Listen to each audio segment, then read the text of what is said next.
వాళ్ళ కొడుకులు ఈమె నిలగొట్టిన బిడ్డ. ఏమి పరిస్థితి బాగలేదు.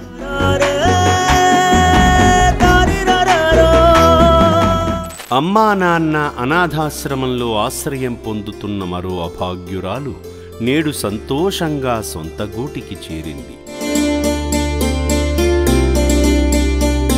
పూర్తి వివరాలలోకి వెళితే గత నెల అక్టోబర్ 10వ తేదీన అఫ్జల్గంజ్ పోలీసులు విధిరాత కారణంగా రోడ్లపాలైన దిక్కుముక్కు లేని 5 యాచకులను గుర్తించి వారికి ఓ మార్గం చూపించాలనే మంచి ఆలోచనతో యాదాద్రి భువనగిరి జిల్లా చౌటుప్పల్లోని అమ్మా నాన్న అనాథ ఆశ్రమానికి తీసుకువచ్చారు.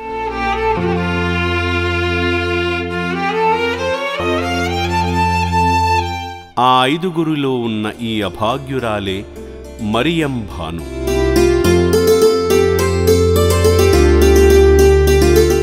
అప్పటి నుండి రక్షణాలయంలోనే ఉన్న ఆమెకు ఆశ్రమ వైద్యులు నిరంతరం మెరుగైన వైద్యమందించారు.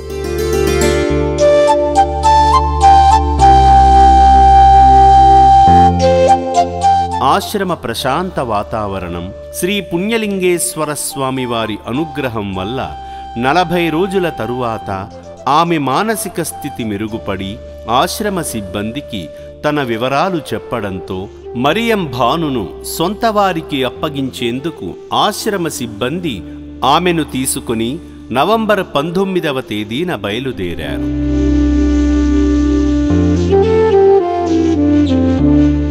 ఆమె చెప్పిన అడ్రస్ ప్రకారం హైదరాబాద్ అశోక్ నగర్ వద్దకు వెళ్ళగా మరియం భాను సోదరి అయిన రాణి ఇంటికి తీసుకువెళ్లారు.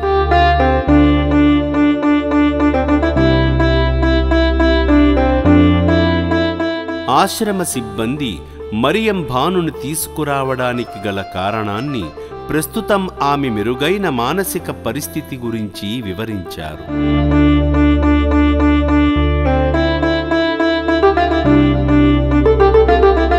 ఈ సందర్భంగా రాణిగారు మాట్లాడుతూ తన చెల్లి మరియం భానును కొడుకులు వదిలేయడంతో వీధుల పాలైందని, 5 నెలలుగా ఆమె ఆచూకీ కూడా మాకు తెలియలేదని చెప్పారు. 5-6 నెలలు అవుతుంది బిడ్డ. రాణి నా పేరు. ఏమి పేరు మరియా, మా చెల్లె. వాళ్ళ కొడుకులు ఈమె నిలగొట్టిన బిడ్డ. ఏమి పరిస్థితి బాగలేదు. అనంతరం ఆశ్రమ సిబ్బంది కుటుంబీకులతో హామీ పత్రంపై సంతకం చేయించుకుని మరియం భానును అప్పగించారు.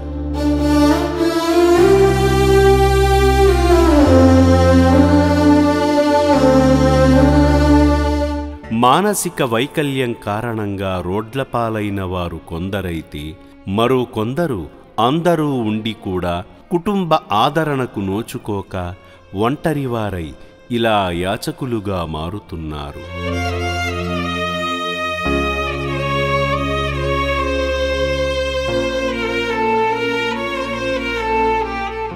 తల్లిని మించిన దైవం లేదు, తల్లి ప్రేమకు మించిన బంధం లేదు.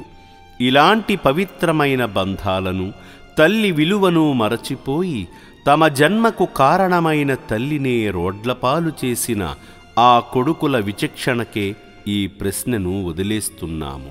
తల్లిని ప్రేమించండి, కుటుంబాన్ని గౌరవించండి.